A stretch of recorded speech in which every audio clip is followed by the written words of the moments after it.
So, did you finally go after that Bob feller? Well, I heard word he was in Kansas with John Wesley Hardin. So that's where I went. Where in Kansas? Abilene. Why do you ask, Ben? No reason. Was Hardin as fast as Ringo? Ringo was fast, but John Wesley was as fast as the devil himself.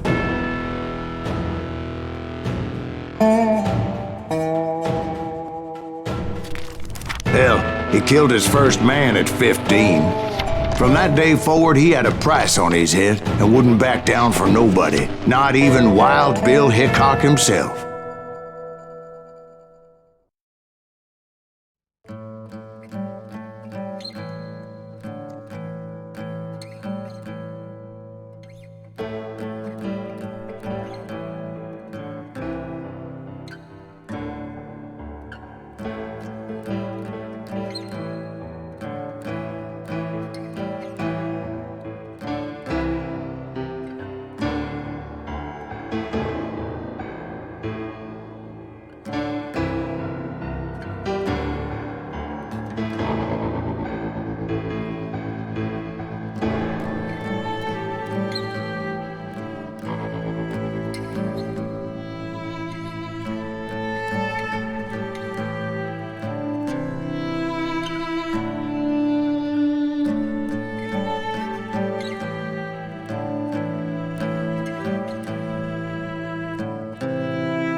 I dodged death many a time, and that night in Abilene was no different.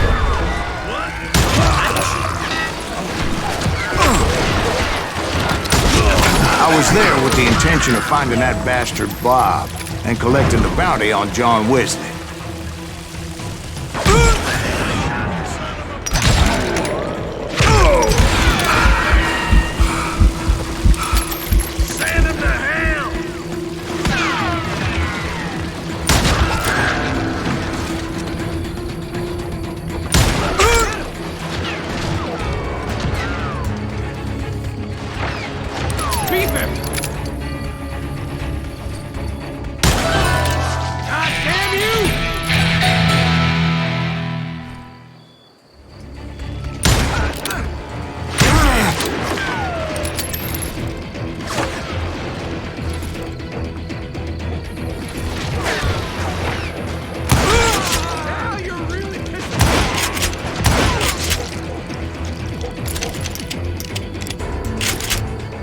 I thought the Texas Rangers got Hardin. Yeah, that's what they want you to believe. It was cold'n a witch's tit in a brass bra that night as I fought my way past his loyal compadres to the very same saloon we're sitting in today. Look around and imagine this place painted in blood. Hardin was waiting for me, and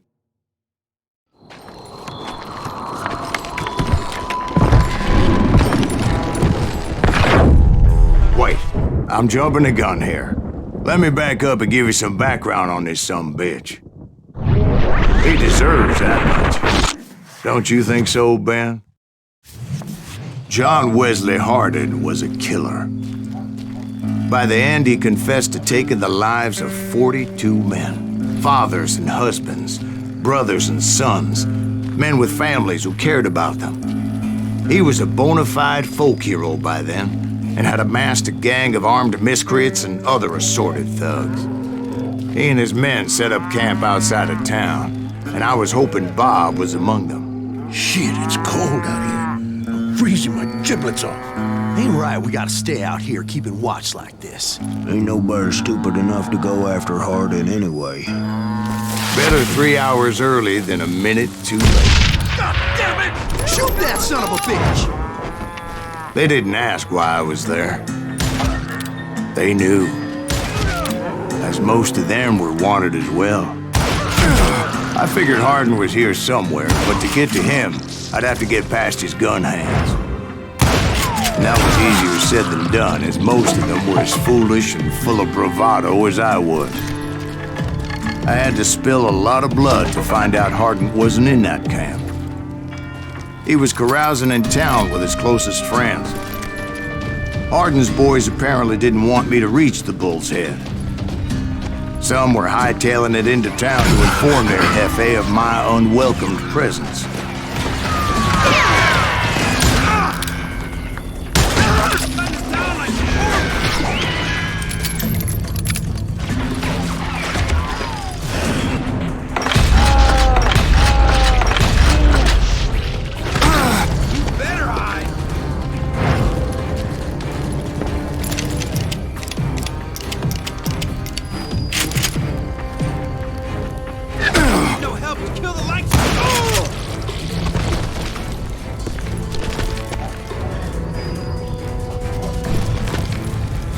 Tell Hardin someone's coming for him! Stop that bitch! Let the boys know we got another law dog.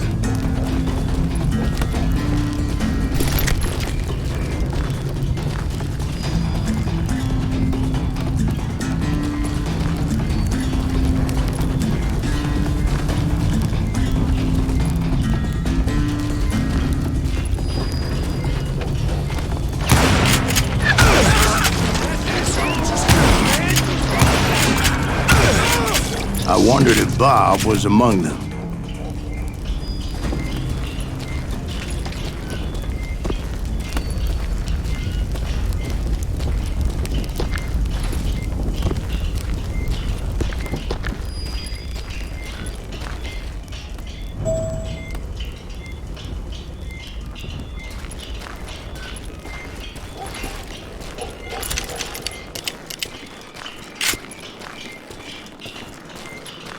And I steeled myself for the fight ahead. For as good as I was, deep down I wondered if John Wesley wasn't just a little bit better.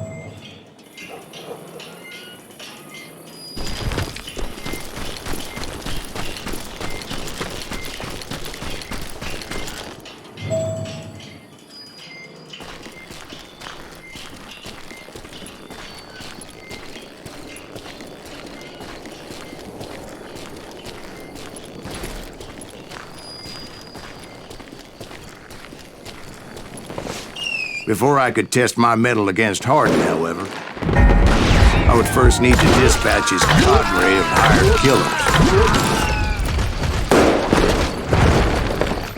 Most of these degenerates were beyond redemption, but John Wesley might have been a different story.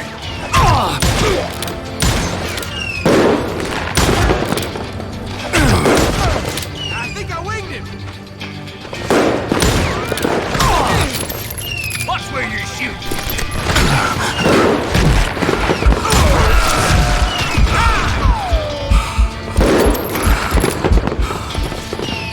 Can't get a good shot at him!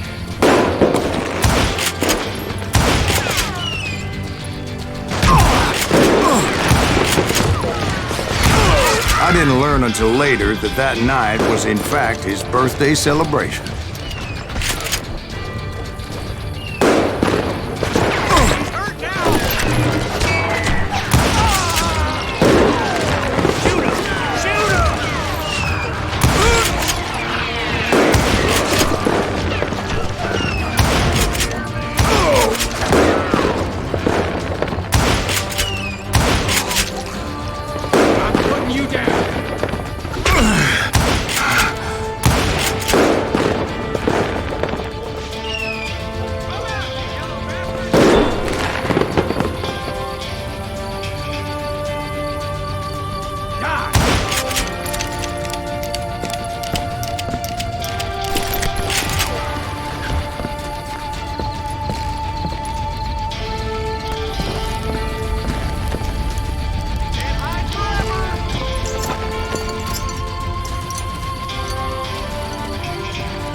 You're done.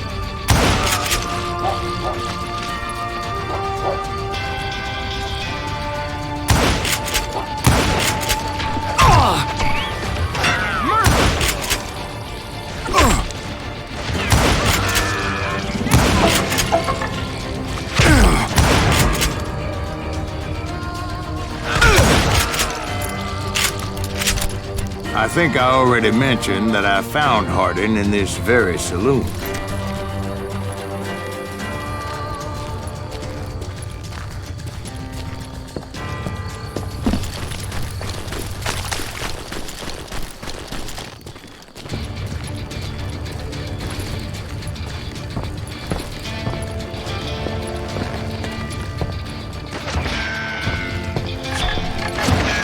Suffice it to say, nobody there was happy to see me.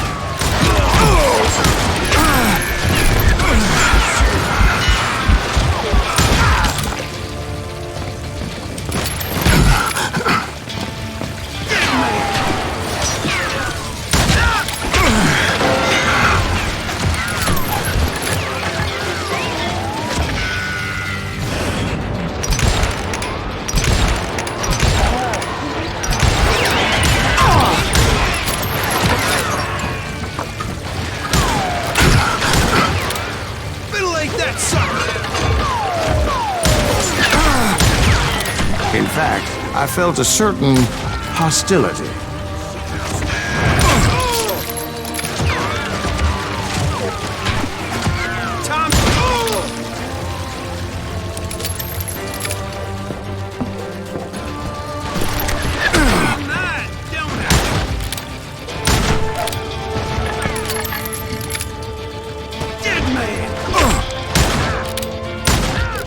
I was disappointed that neither Bob nor John Wesley were among the dead.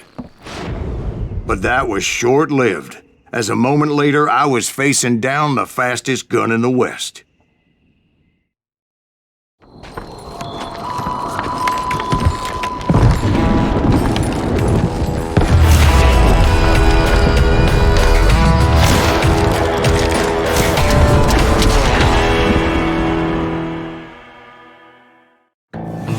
I felt a bolt of adrenaline, or maybe that was fear. He was well known for his tricks, and I knew I'd need my own if I was ever to defeat him.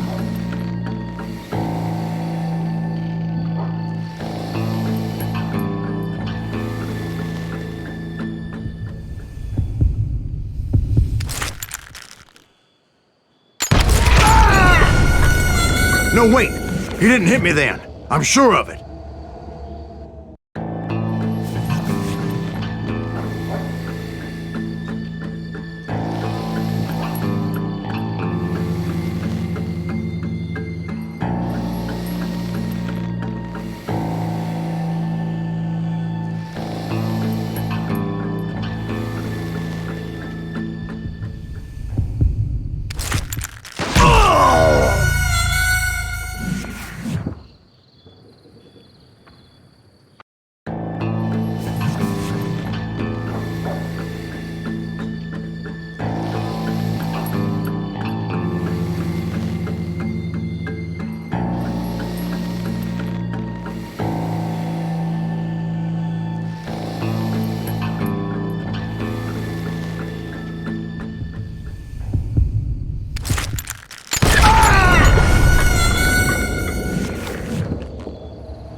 I felt a bolt of adrenaline, or maybe that was fear.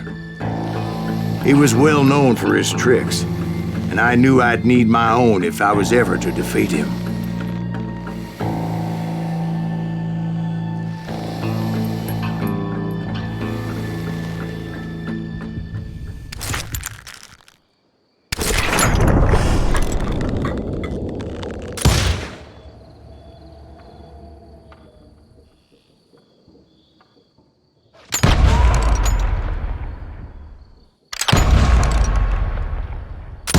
That man was faster than greased lightning. But being inebriated as he was, he didn't count his shots. And now, he was at my mercy. So he didn't die? No, I sent him to prison. Years later, after he was free, some restless Avenger took his life. Shot him in the back in a saloon just like this one. Anybody up for another beer? Ben?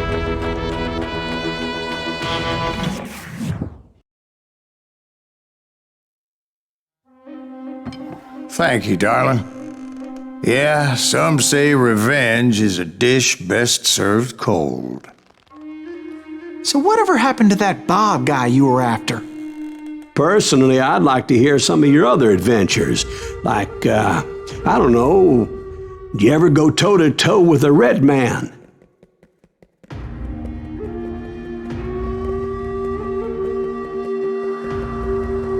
Yes, I did, Ben. I remember once I was after this renegade Apache, Grey Wolf. Strangely enough, revenge was also his primary motivation.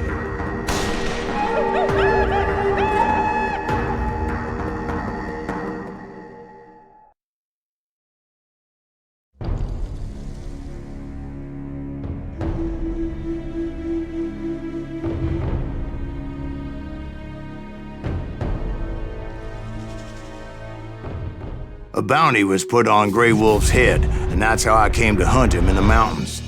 Mountains so high they tickled the nether regions of heaven.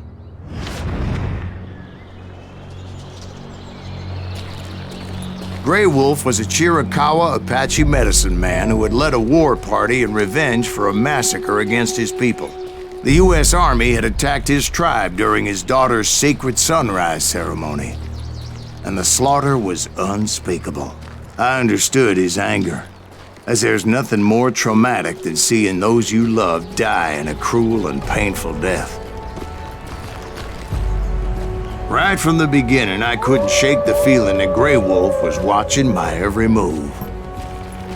He led a band of young Apache warriors who wanted retribution and were more than willing to die for him.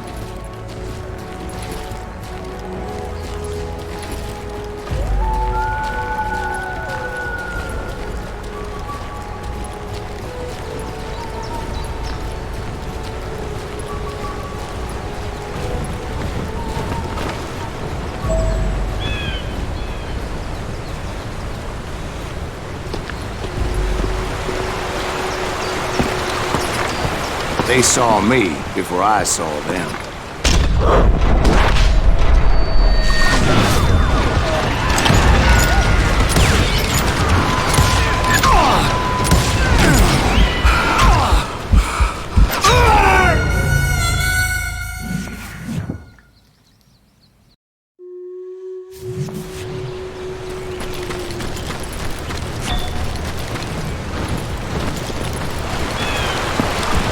They saw me before I saw them.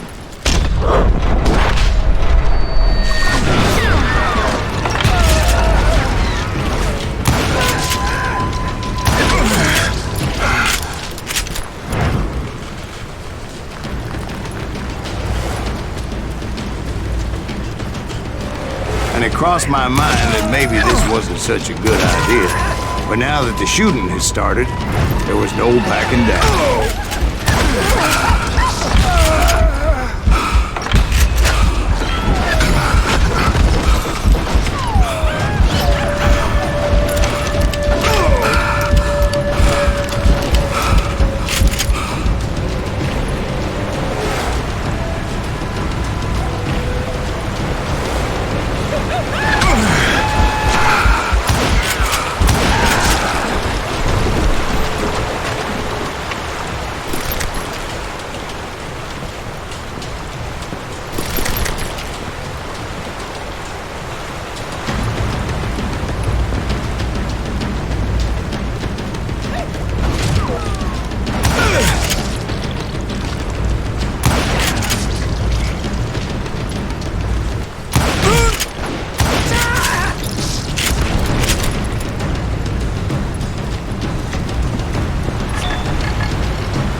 was rugged country, the winter home of the Chiricahuas. And that's why they had retreated there.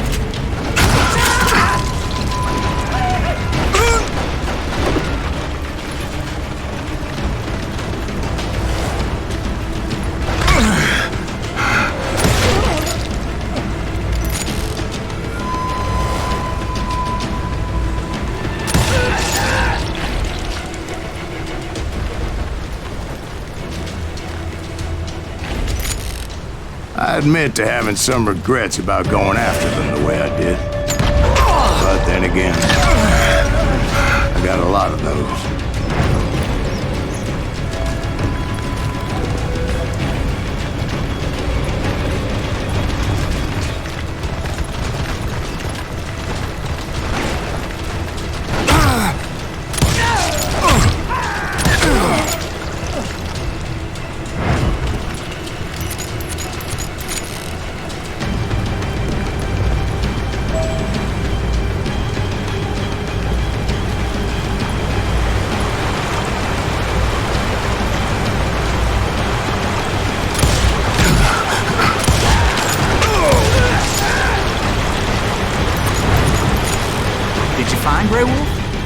Not at that moment, but I did find the entrance to their hideout.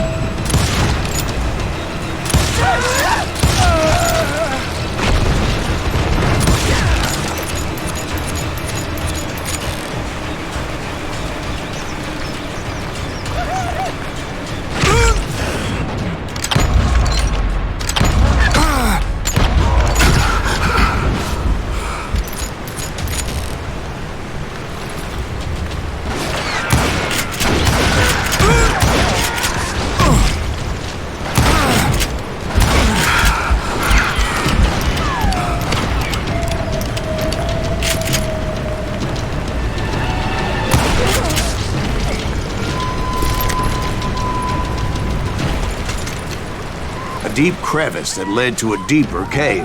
Don't tell me you're in there. Yeah, but it's not out of bravery so much as pure, angry cussedness.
See, back then, I had a stubborn streak a mile wide, and I wasn't about to back down.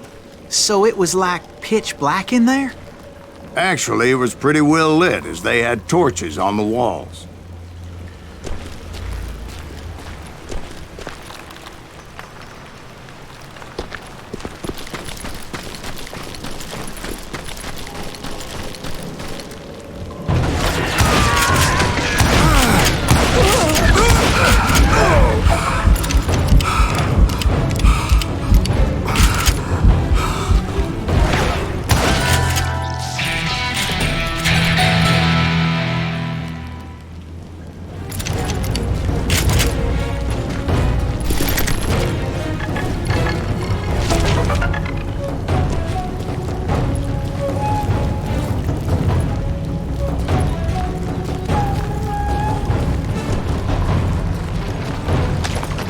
How big was his cave?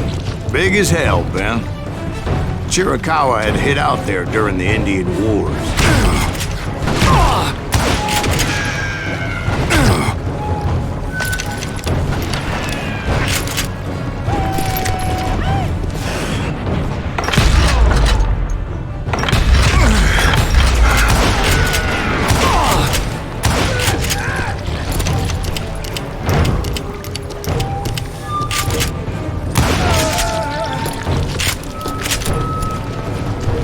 They thought it was haunted with the ghosts of those murdered by the horse soldiers. The cave was haunted with dead Indian ghosts?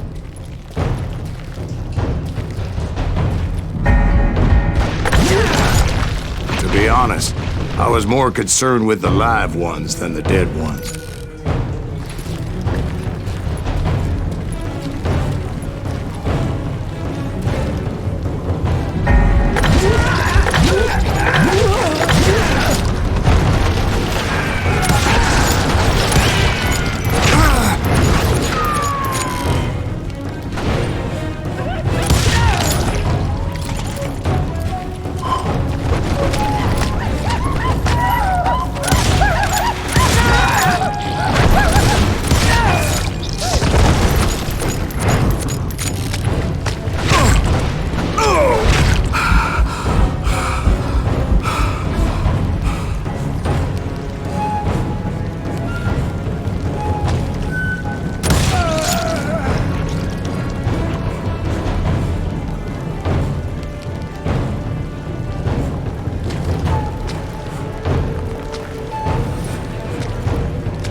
How come you know so much about engines? A few years back, I was married to 2 Mescalero women.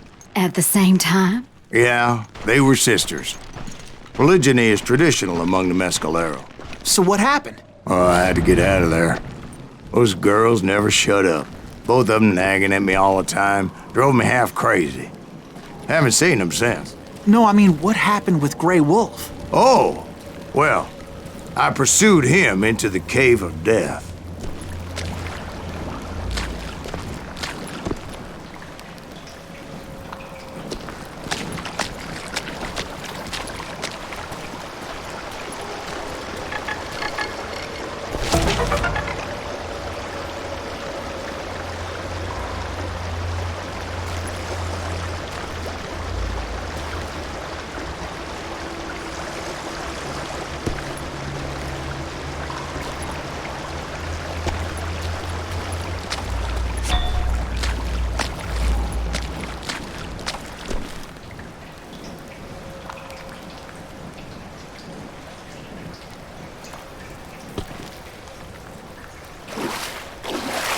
I came upon this flooded grotto, and that's when I saw him. He came to me unarmed and unafraid. His voice echoed in the shadows, and I sensed he meant me no harm. You carry great darkness in your heart, and if you do not release it, it will claim your soul. The sound of his voice put some kind of ancient Indian spell on me. As his story unfolded in my mind, You will come to this place again and kill many more men, and the darkness will grow until it consumes everything that you are. The soul would have no rainbow if the eye had no tears. he said I was a great warrior, a coyote man, unequaled by any other pale-faced warrior, or something like that. The snakes will bite shadows of your past until a venom poisons your heart, and an echo of the song of the dead summons the spirits deep from within the mountains. I didn't quite get what he was saying, but there was definitely snakes. And indeed, his warriors surrounded me and attacked me like hungry wolverines. They couldn't stop me, though, and Grey Wolf wasn't in the mood for idle talk.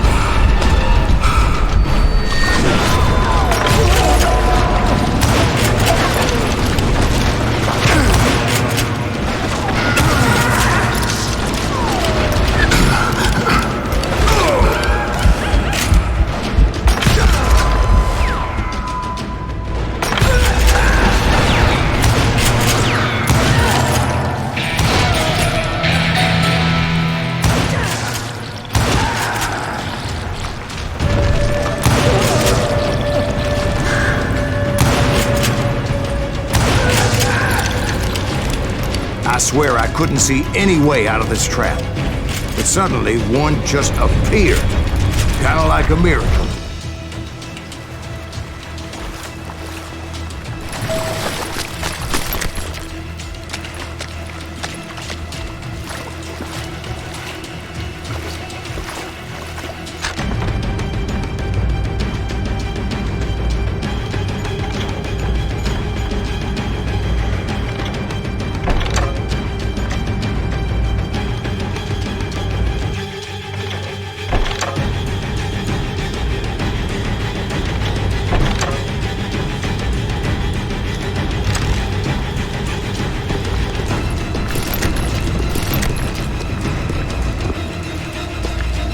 I felt like I would be lost in that damn cave forever.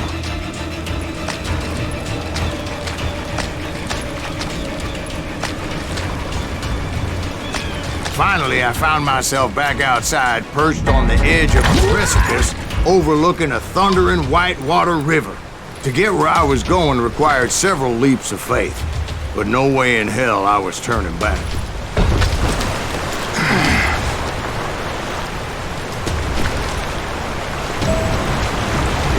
I chased after him, determined to make him explain the meaning of all that mumbo-jumbo. Mumbo-jumbo's right. Are you making this all up as you go? A few details may be fuzzy, brother, but I am relating exactly what happened to me.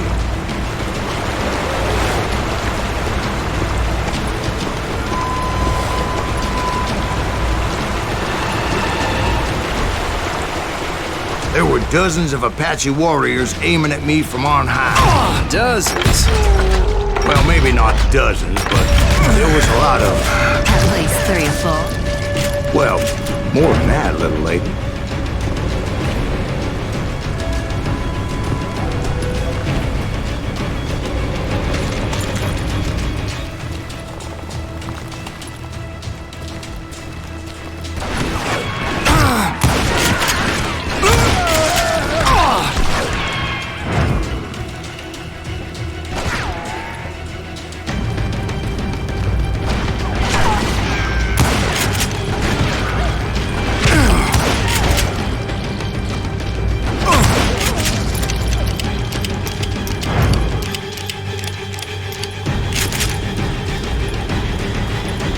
A steep climb up creek ahead of me and scrambled up those rocks like a mountain goat.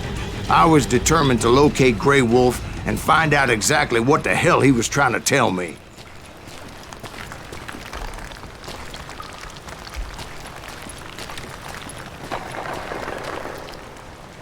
And wouldn't you know it, that crafty son of a bitch led me right into a trap. What kind of trap? Well, son, there had to be at least 100 Apaches around here. 100? God be my witness. Oh, come on. Who are you kidding? Hey, I believe you. Come on, tell us how it ended. All right, but I'm not gonna drag this out. Where were we? You were surrounded by 100 Apache warriors. Well, I didn't take the time to count them exactly, but there were a lot of them.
And in the end, a path appeared before me that I had not seen before.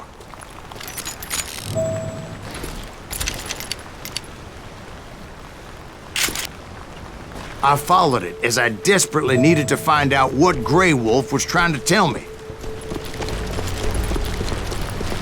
But it was like that son-of-a-bitch disappeared into thin air.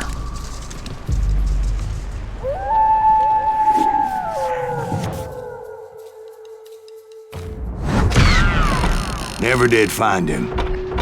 And never did collect my goddamn bounty.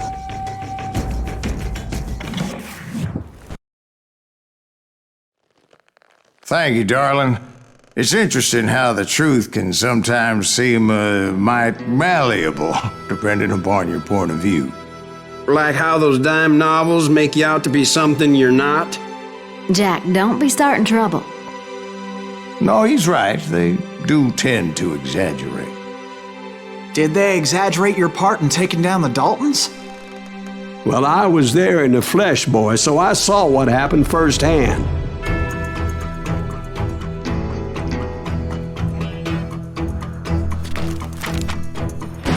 Those Daltons were lawmen once, before they all went bad, robbing banks and trains clear across the territory.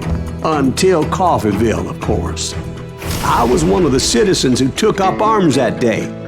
Fighting on the side of the riot? I did my best, sir. We all did.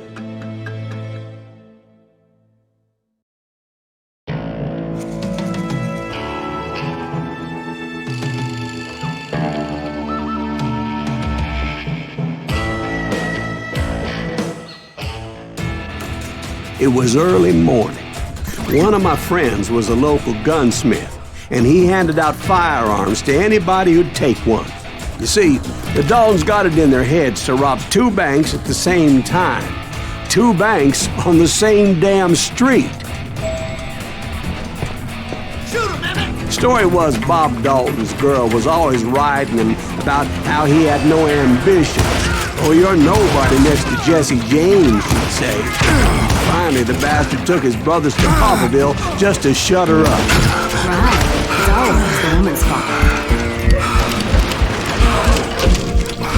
Well, the locals recognized the Daltons right off. Before they could get away, half the town took up arms to defend their property. Hey, you got us a hero. Put some holes in him!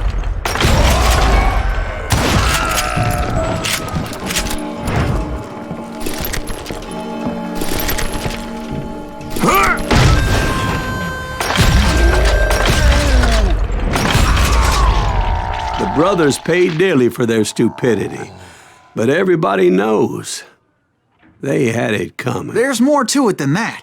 I read all about that day, so I know for a fact that it went down very differently. First of all, it was high noon. A posse of U.S. deputy marshals were on the rooftop across the street. Get ready, boys.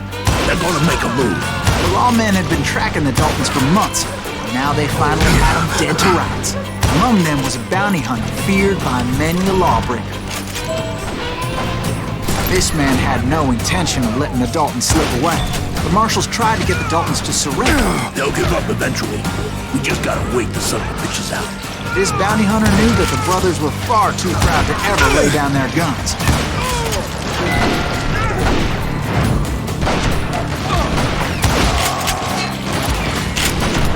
So he went in there alone to confront those criminals. One of the marshals shouted, "Where are you going? Are you crazy?" Hey, where do you think you're going, dumbass? That rifle's mine. But he paid him no mind.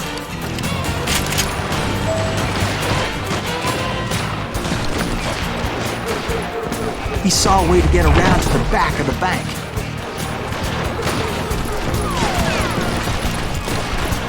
Then he figured out how to hit the Daltons from a direction they weren't expecting.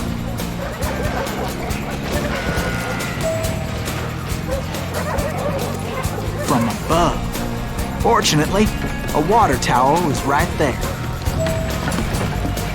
A moment later, he was climbing up a steep ladder, laughing at danger as he did.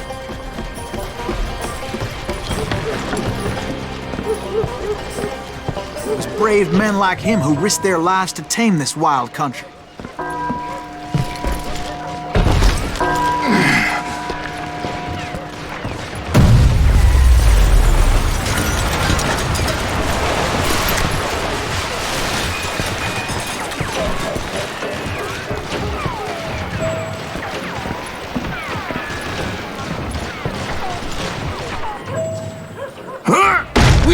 company!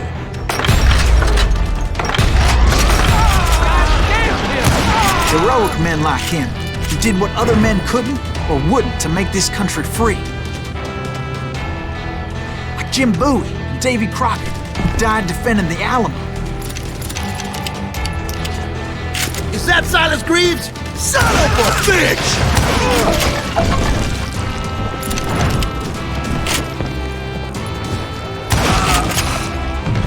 Hide, you Billy, son of a bitch!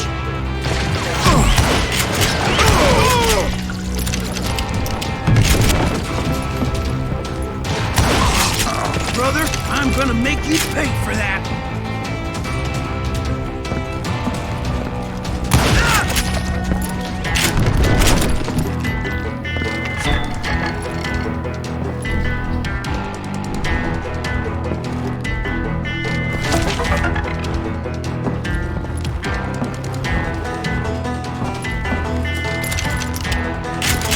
Over there!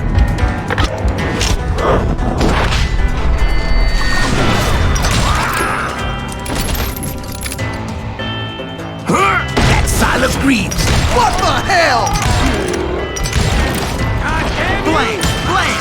He came away victorious, taking down those thieving Daltons.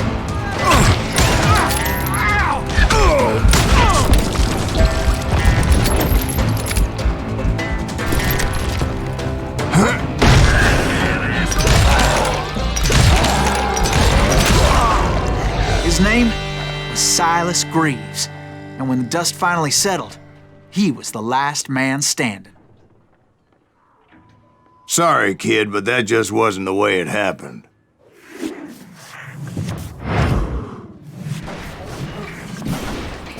It was early evening, not high noon.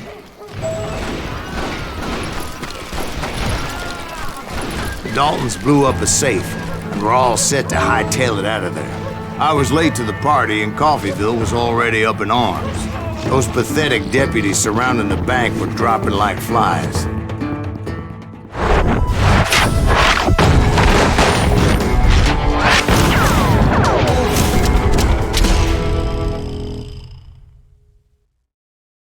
I had been tracking those jokers for months, waiting for them to do something reckless.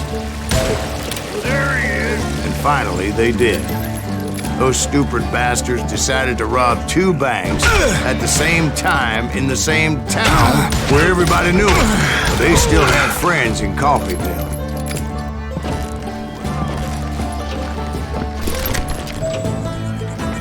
You gonna need a cap?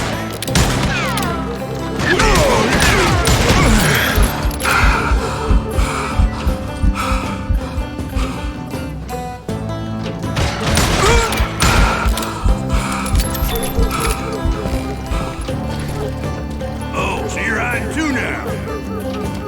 Shoot a now.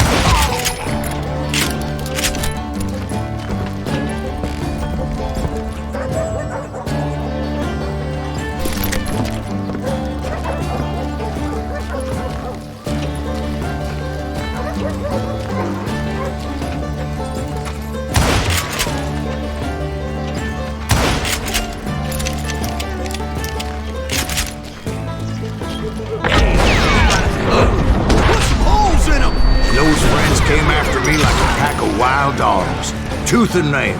They were coming at me from all directions.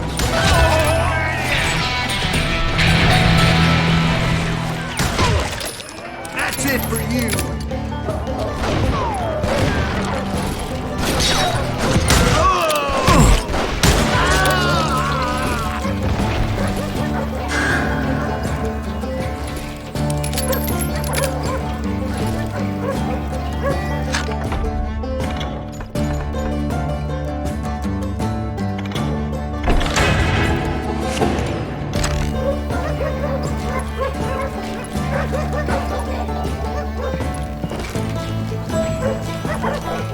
I caught sight of the Daltons running with the money and didn't want to lose them. Problem was, they knew the town better than I did. And to top it off, I found myself in the middle of another shootout entirely. Did the Daltons hole up in somebody's house? No, it was the Smiths, I believe. They were cousins of the Daltons. and they were shooting at the Browns, who were shooting at the Daltons, which wasn't any surprise, because those two families have been feuding forever. And since the Joneses are related to the Browns, they shot at the Smiths, pissing off the Heimhoffers, whose daughter recently married a Smith. Well, bullets were flying every which way as all the old feuds in Kansas caught fire all at once. There was a hell of a lot of pissed off people in Coffeyville that day. But that's just the way life is sometimes. Shit happens. You rule the day.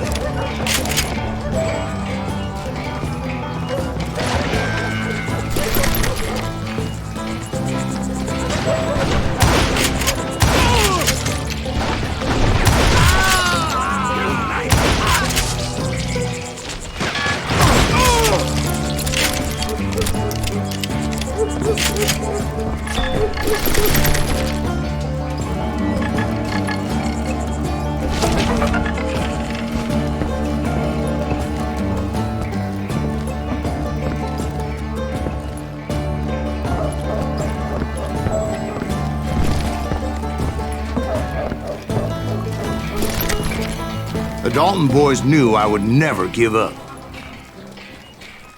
Those Daltons weren't the sharpest knives in the drawer, but they always stood together. They set a trap to slow me down and allow at least two of them to escape. The third brother stayed behind to plant me, just in case that trap of theirs didn't work.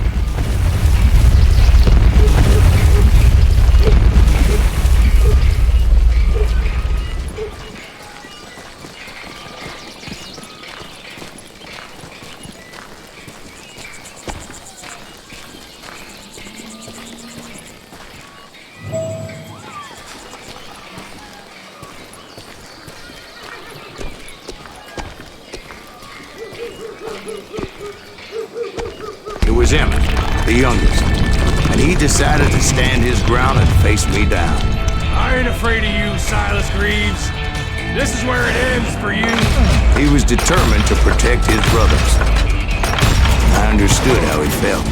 Taking me on all by his lonesome wasn't exactly a recipe for a long life.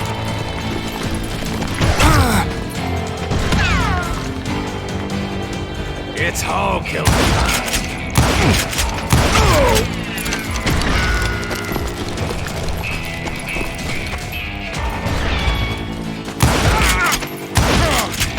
I'll blow your damn head clean off!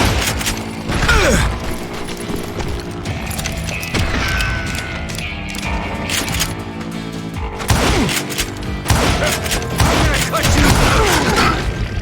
But Emmett Dalton survived the robbery in Coffeyville. He's the only Dalton who did. They say he was shot 23 times. Well, Dwight, who do you think put all those damn holes in him?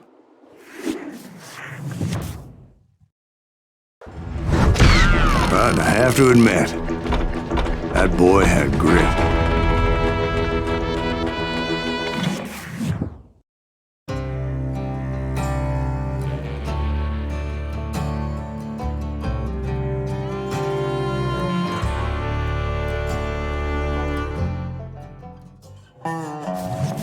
We'll get those suckers. It took me a couple of days to track the Daltons down. They can't get away with this. And in that time, a whole posse of local vigilantes offered to lend a hand. We'll track him to the ends of the earth. They seemed as determined as me to find those outlaws. But as we headed into those swamps, it was like I had my own private army. There was no way those boys were getting away this time.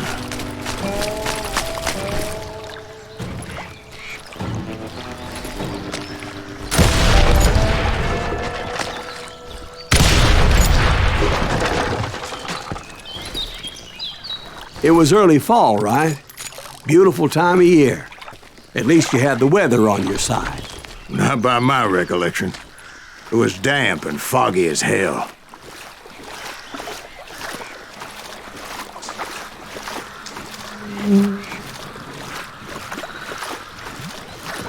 It was tough to stay on a true course, so we kept an eye out for landmarks.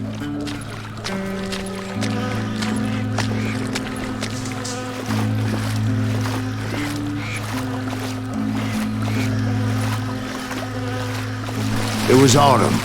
The maple trees were in full color, red as blood.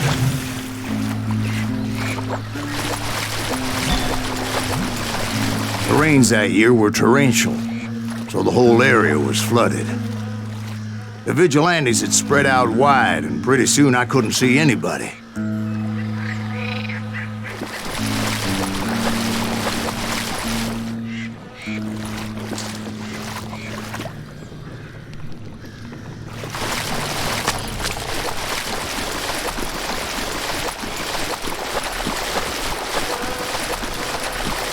Bury them in the swamp! Let them where they stand! Except for some bitches ahead of me wanting to do me harm. So I had to face them alone. I wondered why my compatriots didn't come running when they heard the shots.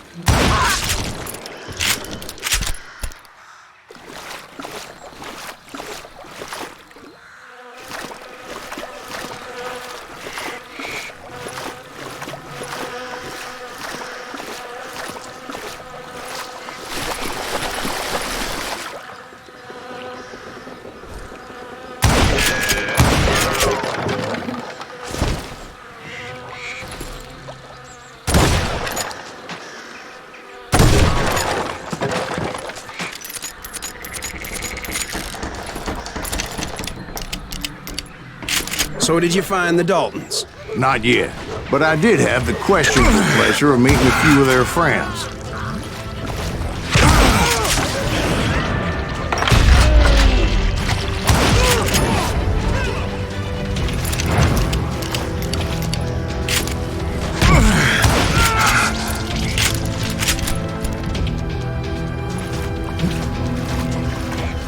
The boys had established quite a reputation by that time, so they attracted all manner of riffraff to their cause.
And my reinforcements was nowhere to be seen.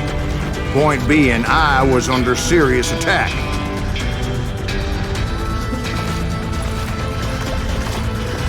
Somebody kill that sumbitch!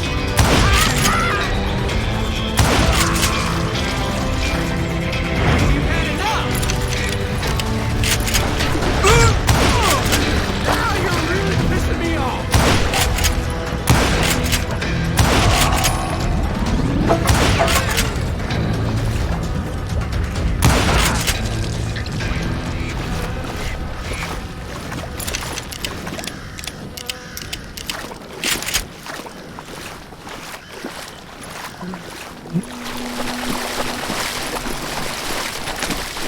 But luckily, a barn materialized as if right before my eyes. I scrambled up top to get a better view.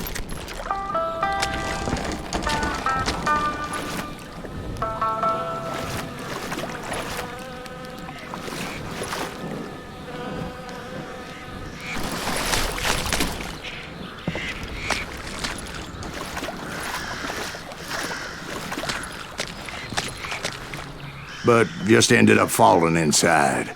So, how did you get out? The barn doors was open. About right then, I saw some suspicious characters running through the bushes. Of course, I followed them. But that goddamn swamp was like a goddamn maze, and pretty soon I had no goddamn idea where I was. Steve? So I just started walking, and pretty soon Steve? Steve! Huh? Oh, no, I'm listening. Indians surrounded me from all sides.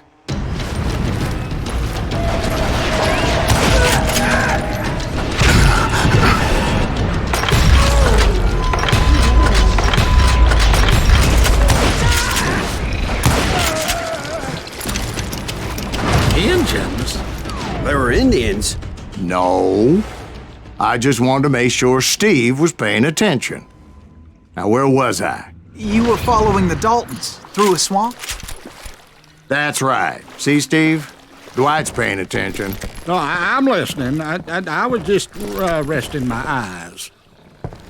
So, where was I? The Daltons. Right. See, there's a reason so many outlaw gangs are made up of brothers. Being a brother is a very sacred thing. It's a bond like no other.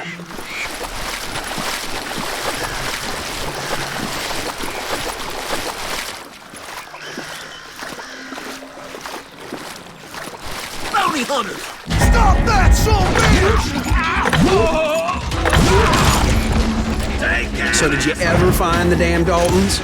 Not yet, but I did find a few of their cousins. You Kansans breed like rabbits. More Smiths or Heimhoffers or who knows what. But hell, what's more important than family? I bet Ben knows what I'm talking about.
those Dalton boys were out there somewhere, standing together against anyone who would threaten them.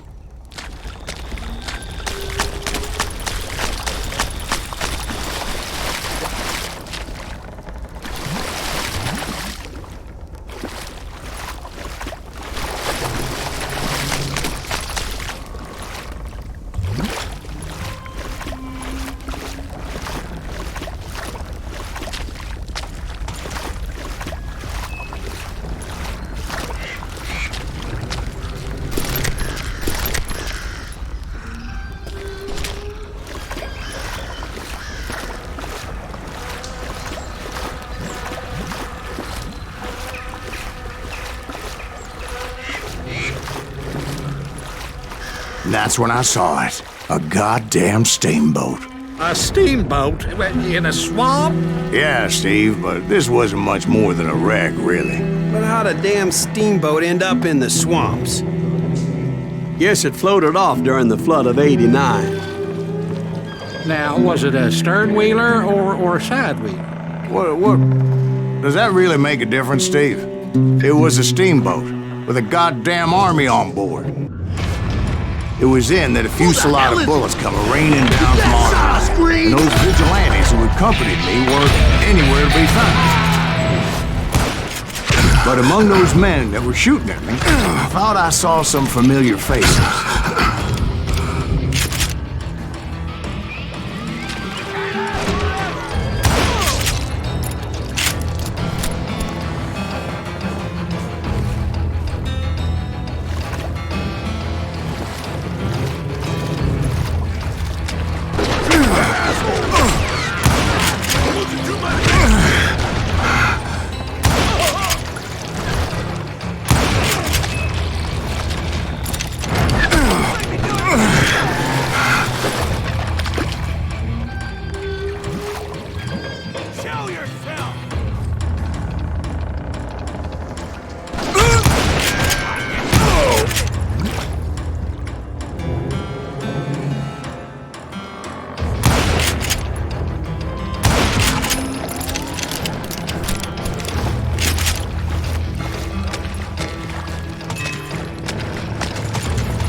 Somewhere up there, the Daltons were waiting on me.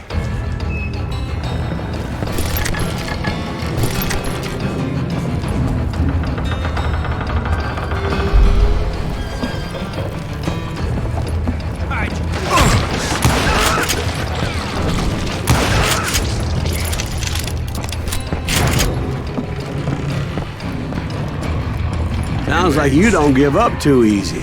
That's the kind of man I am, Ben. I set out to do something. I do it. Surrender just ain't in my nature. Plus, I'm stubborn as hell. You know you can't beat me.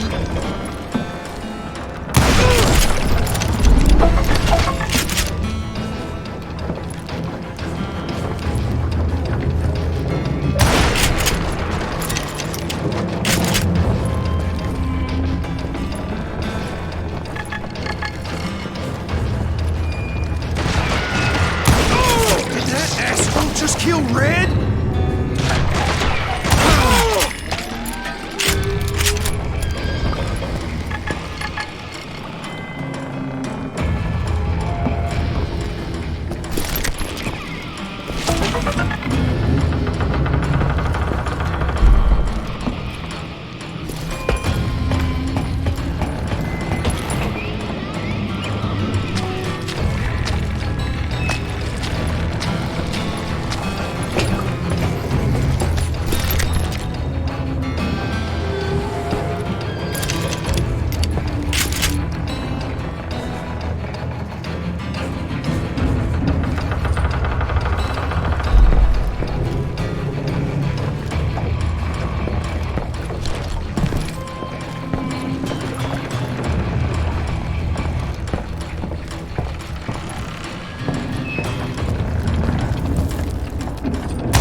Right about then, much to my relief, the vigilantes finally arrived. Their leader motioned at a cabin in the middle of the top deck, pointing me directly at the Daltons. I finally had them, after months of dogged pursuit.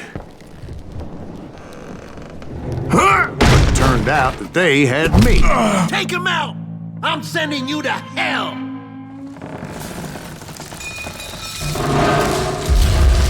The Daltons had played Not me so like a tough after fiddle. all, is it? Apparently, the vigilantes were on their damn payroll. They didn't just want to shoot me. They wanted to burn me alive. But finding my way out of a burning labyrinth proved to be quite a challenge. It was a riverboat, right? I mean, it's not like it was a goddamn ocean liner. Yeah, but I was in a Heard fight. about that ship that's gonna launch next year? Largest one in the world. We're talking about the Titanic. If you ask me, it's too blessed big. I don't think it'll even float. So anyway, Don't be stupid, Steve. They know what they're doing. They say that the Titanic is unsinkable. oh God. But getting back to that steamboat, how'd you get off it, Mr. Greaves? I took in a lot of smoke that day, so I admit my recollection might be a bit hazy. But somehow I managed to finally disembark.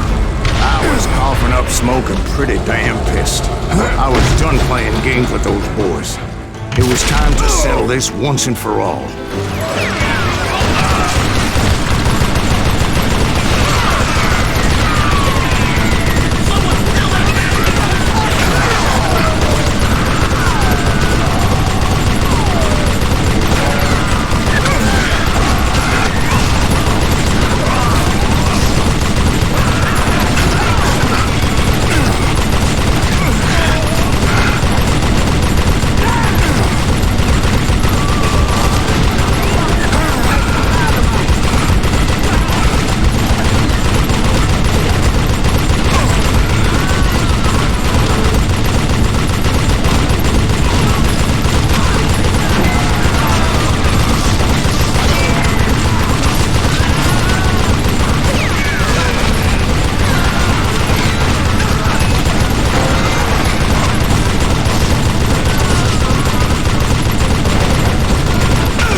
To come at me one at a time.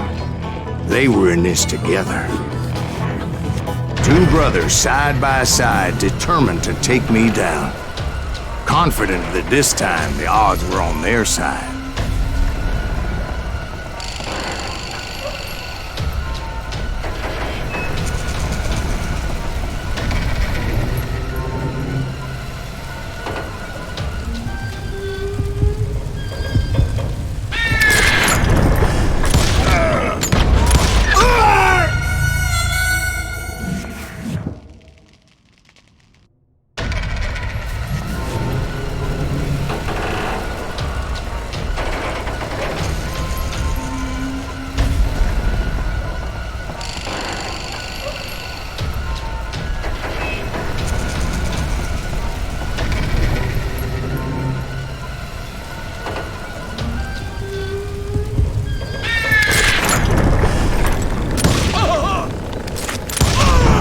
They got it wrong.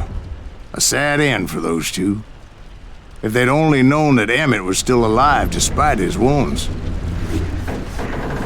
Paroled 14 years later, he moved to California and sold real estate and lived off the legend of that fateful day. And the tragic death of his two brothers.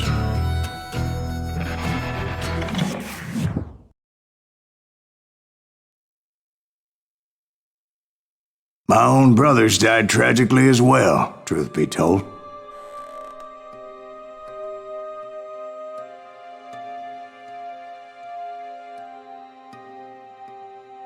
It was 1868, and me and my older brothers were pulling a tidy profit running cattle into Juarez, Mexico. One night after my brothers retired for the evening, I found a little poker game in a cantina with a couple of cowboys.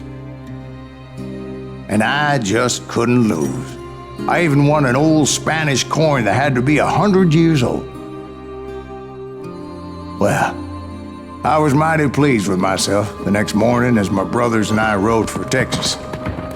But before we crossed the border, those cowboys caught up with us. It was Johnny Ringo, Roscoe Bob Bryant, and another asshole named Jim. They wanted their money back and everything else we had, including our lives, as those boys didn't want us coming for them later. Bob put that old Spanish coin in my mouth and said, "I won't have it said that I left you with nothing, boy." Well, those horses bolted, and there we hung as those bastards rode away. The branch finally snapped under the weight of the three of us, but being my older brothers were bigger and heavier, they were already dead. And right then I swore to myself that I would avenge them. Ringo you know about. But Bob eluded me, until I heard he was riding with the Wild Bunch.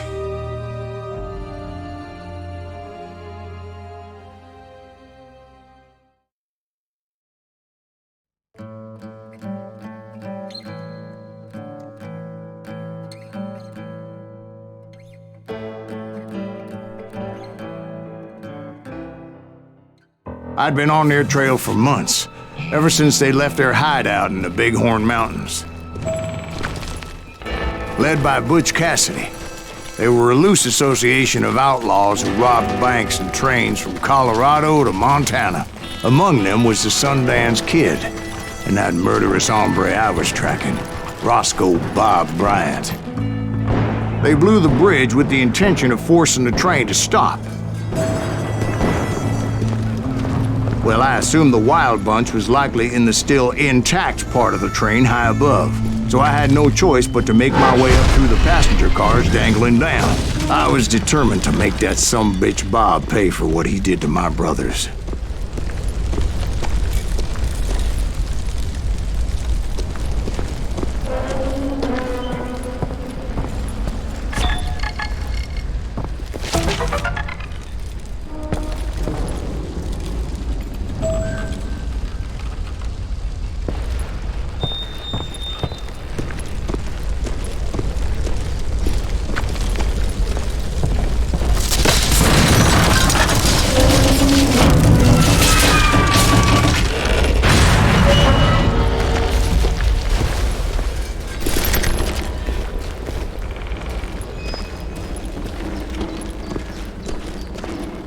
Ears are still ringing from blowing up that bridge. Well, I made my way off unscathed and came upon a few members of the gang and had no choice but to dispatch them. From there, I had to negotiate an even more precarious route. First, I would need to get my ass out of there.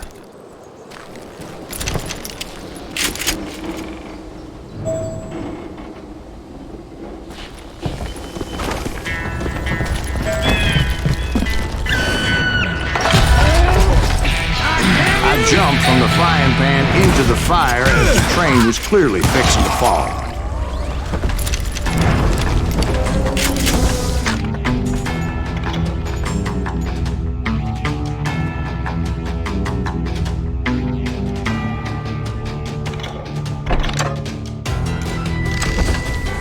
I had found the gang, but in order to find old Bob, I needed to fight my way forward past a whole passel of desperados.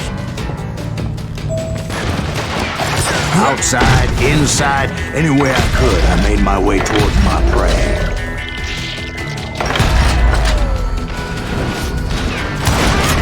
Well, what about the passengers? It was mostly a freight train, as I recall.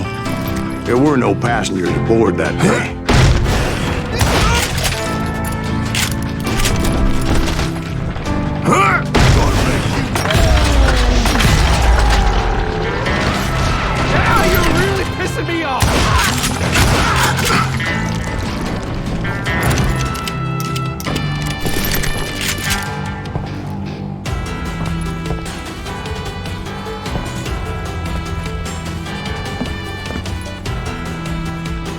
As I mentioned before, I am not fond of heights, but I was too busy dodging bullets to worry about falling to my death.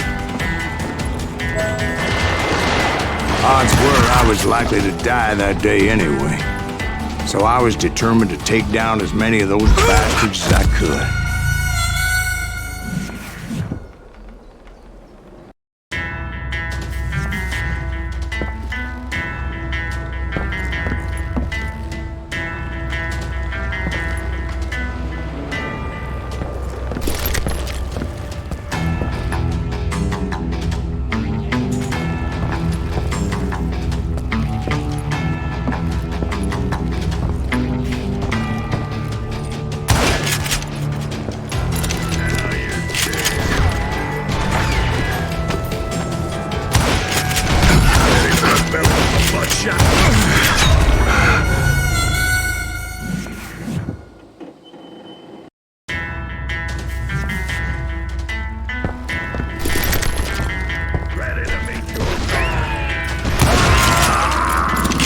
Sometimes it was like shooting ducks in a shooting gallery. The only difference is these damn ducks shot back.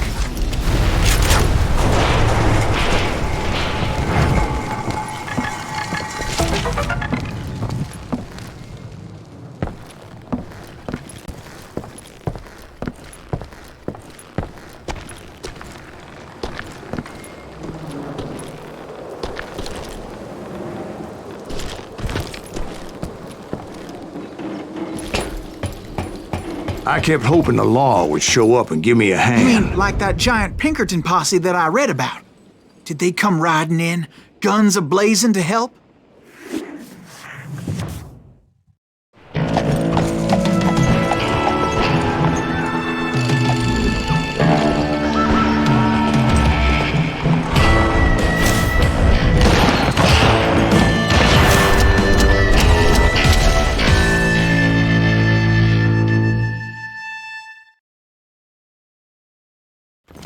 Help? From the Pinkertons? No, son. I had to fight the Wild Bunch all by my lonesome, as usual. Who the hell is that? He's not! He's mine! Take cover! Retreat! Retreat!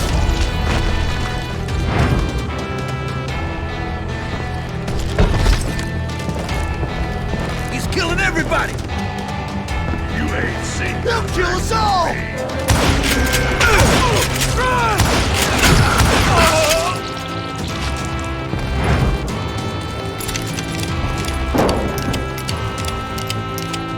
Death is coming.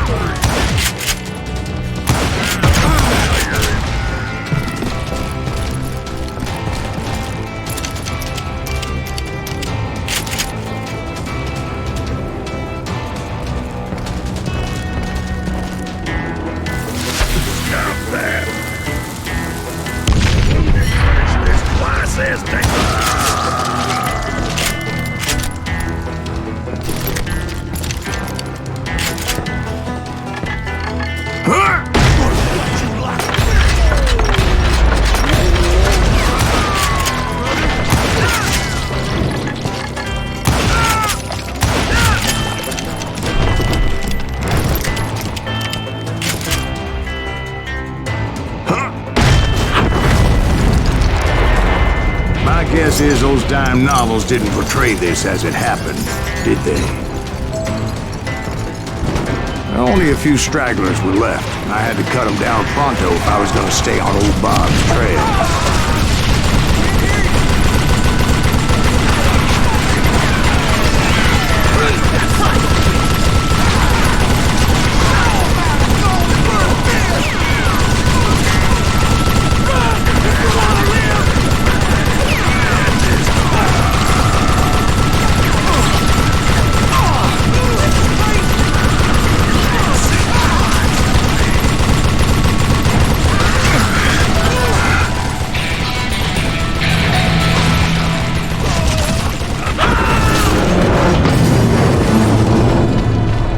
Once I silenced all those guns, I went searching for my nemesis, determined to finally have my justice. But the only survivor who welcomed me was George Flat-Nosed Curry. Who was he? The fastest gun in the gang. Right after Sundance, I mean. And Kid Curry, and maybe Elsie Lay. Though some folks might dispute that.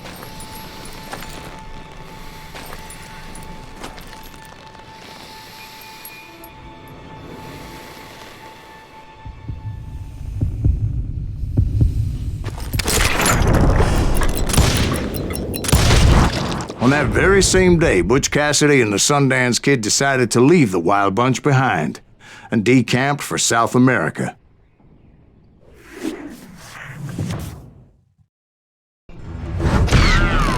They ended up living down there for many years, but I'm sure you already know all about that.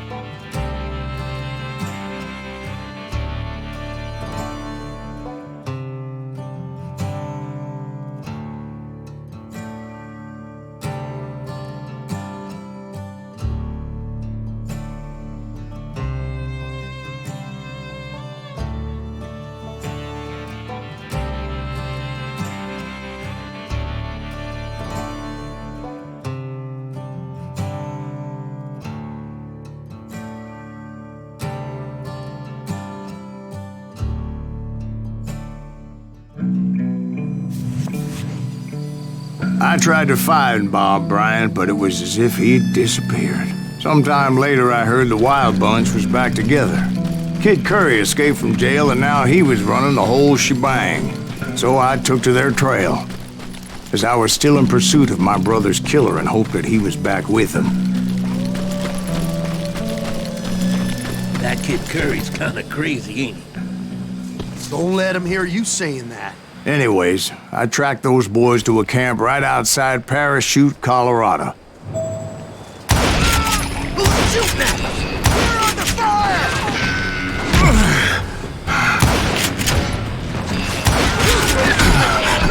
Being outnumbered, I didn't bother with a warning shot. I just started taking those bastards down.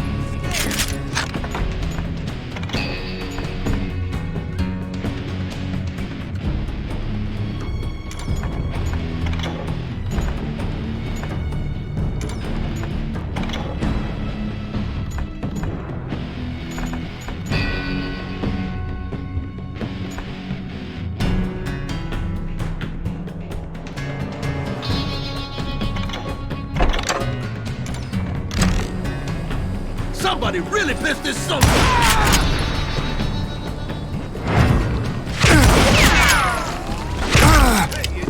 Old Bob wasn't among them, and neither was Kid Curry. I could sense him close by, however, plotting something nasty. I just needed a clue as to their whereabouts.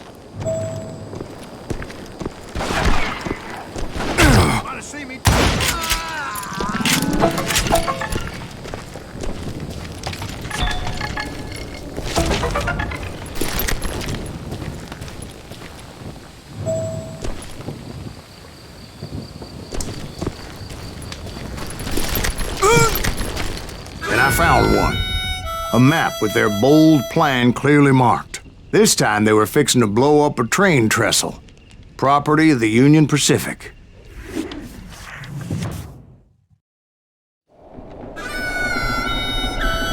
The plan clearly indicated how they were fixing to undermine several of the weakest wooden supports.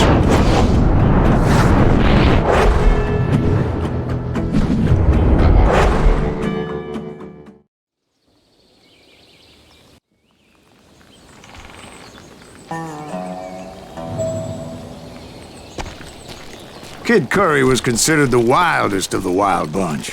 It was said that he fathered 85 bastard children, though some say it was only 5.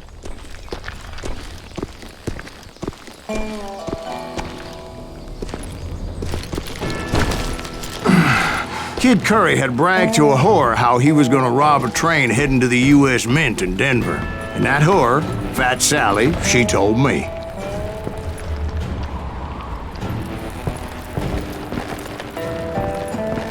The bridge was rigged with dynamite, so I decided I'd best be careful confronting those bastards.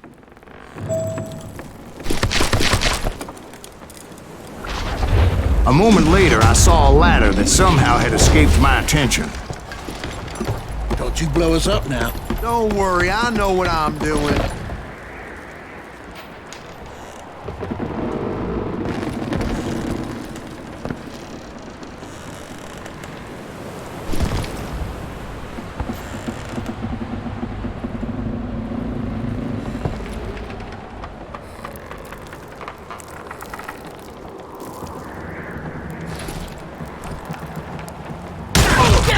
What the hell? But the Wild Bunch did not take kindly to my presence and attempted to blow my head off.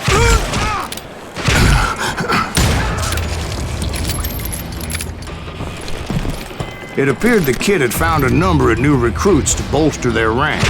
Guess there's always desperate men willing to trade their lives for stolen treasure.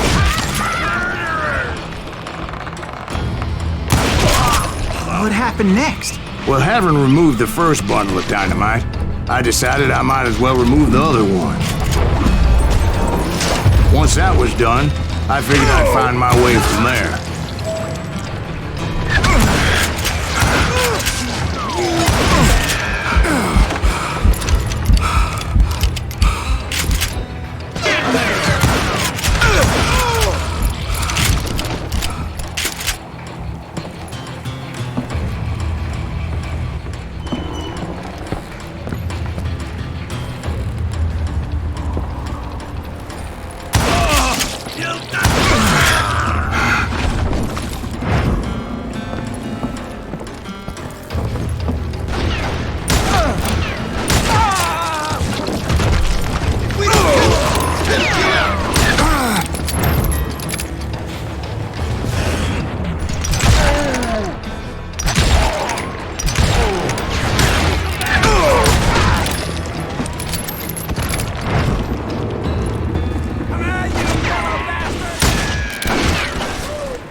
So what happened then? Had to remove more of that damn dynamite.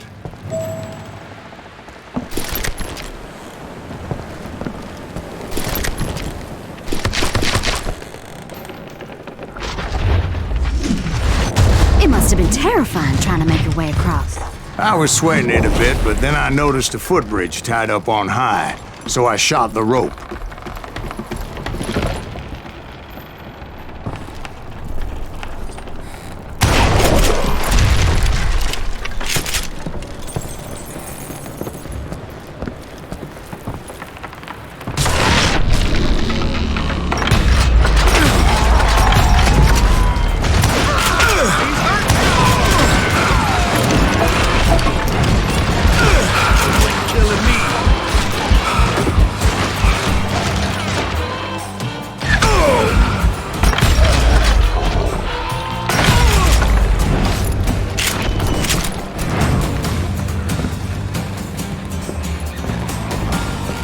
So that was all the dynamite?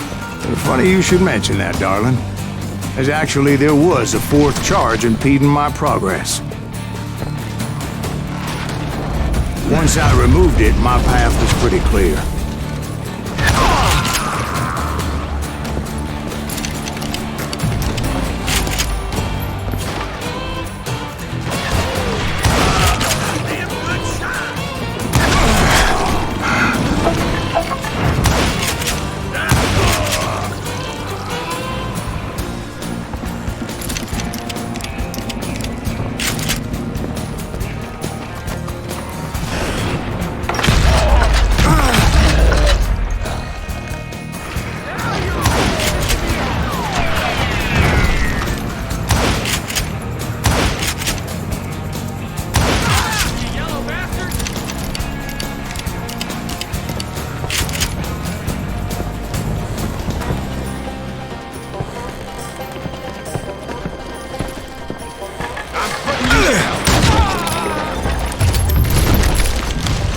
So I proceeded onward. I realized that that way just wasn't gonna work. I needed an alternate path forward.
Luckily, I found a cave, and as I made my way back to the bridge, I saw something that concerned me.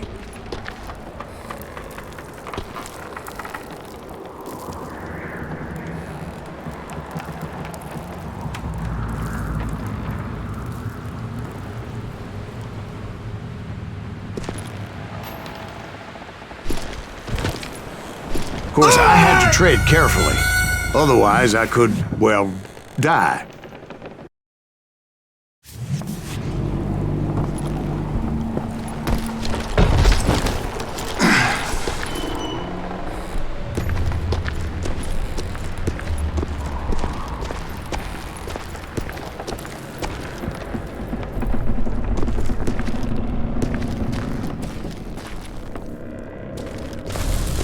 It was a long burning fuse, and it was moving fast as hell.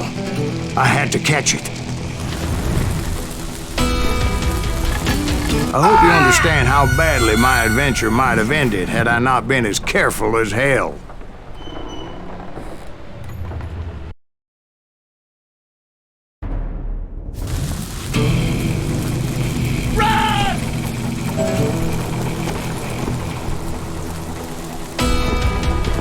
It's truly amazing I've made it this far in life, considering how many times I've danced with death.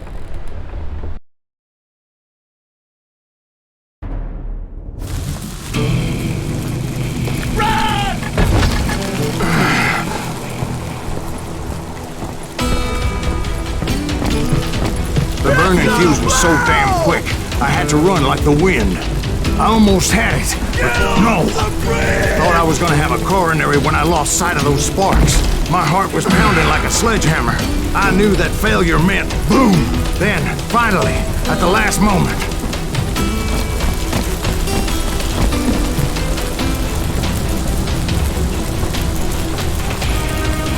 Whew. Of course, I was successful, or clearly I wouldn't be talking to you folks here today. Naturally, I removed the last dynamite charge. Well, it was a touching reunion.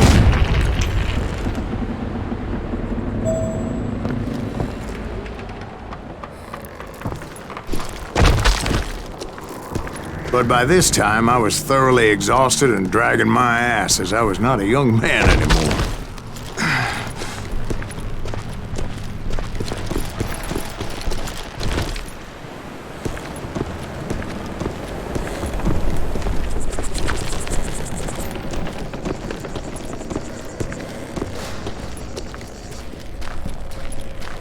Kill that SOB! Right here, boy! Finally, I found those boys.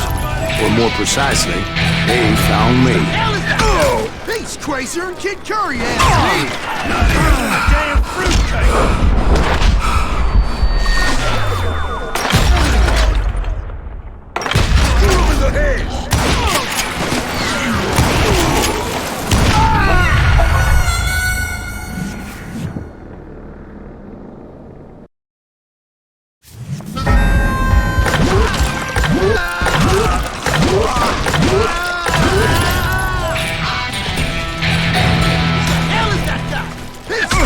Kid Curry asked me! Nuttier than a damn fruitcake! Get out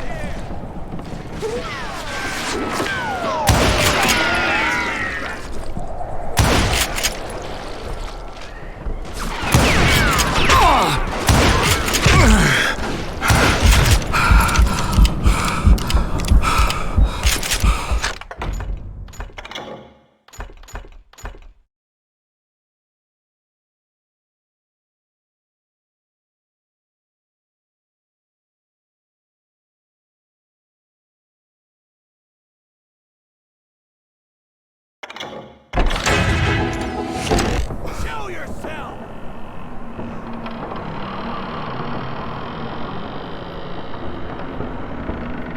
Let's just do this!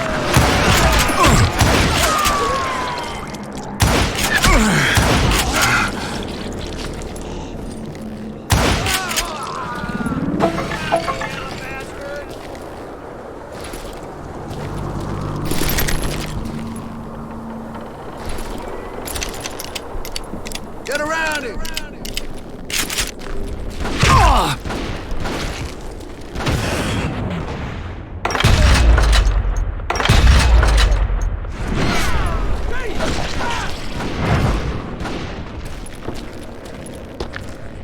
Get out here!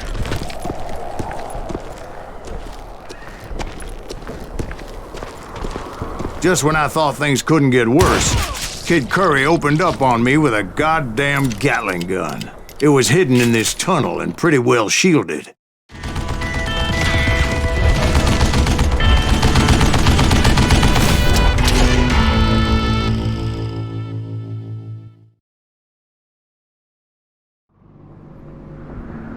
Alright, you really liver son of a...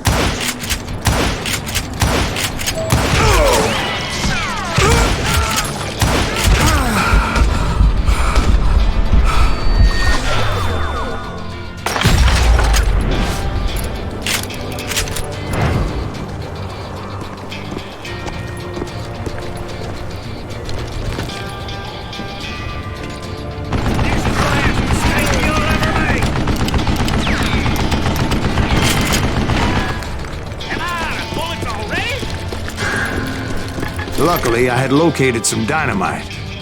I still, however, had my work cut out for me.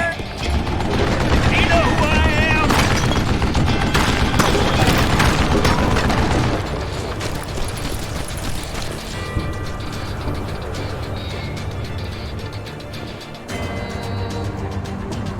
Stand still so I can kill you.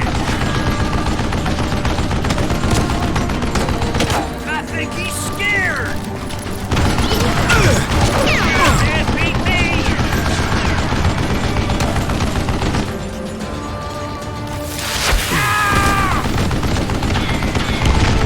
Time for you to lay down and die.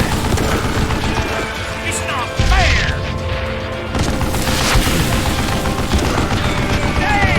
Damn it, I need some help here. Come on, boys, take this hostage out. Here, there, help.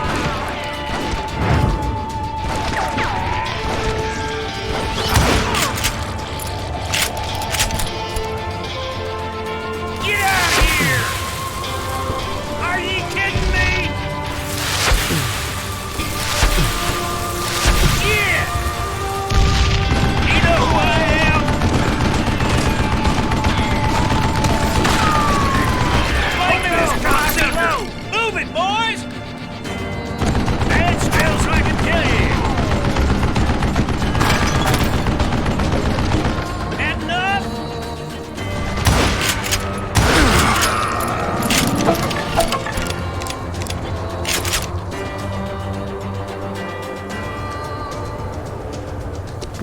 Time for you to lay down and die. Shit, I gotta reload? Ah! Cut you a new one. Beat that bastard. Eventually, I brought that tunnel down. And that's when I met Kid Curry himself. He had decided to stop pussyfooting around and deal with me personally. You're gonna bleed.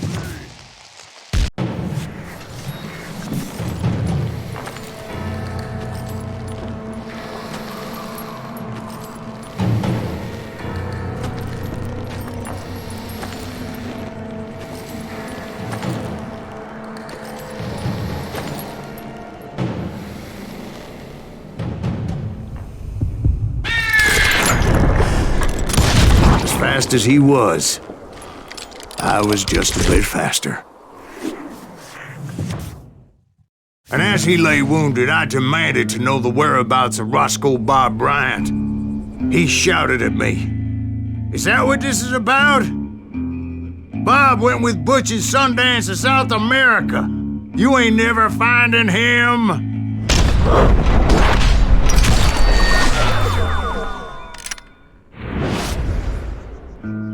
Those were his last words.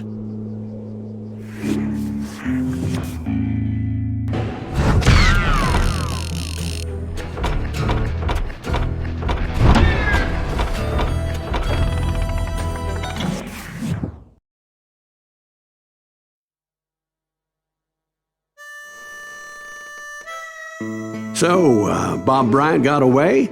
I knew I'd never find him in South America. What about the other killer? Yeah, you kinda glossed over that one. Well, I found Jim not long after my showdown with Ringo. At the time, he was riding with the James Younger gang. Did I neglect to mention that?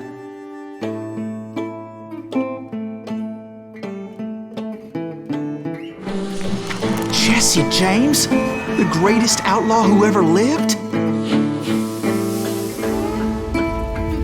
Jesse and his kin rode with Quantrill when he raided Lawrence, Kansas, and killed near 200 people, boy. Nothing great about that. And from there, him and his brother went on to rob banks and trains from Kansas to Missouri.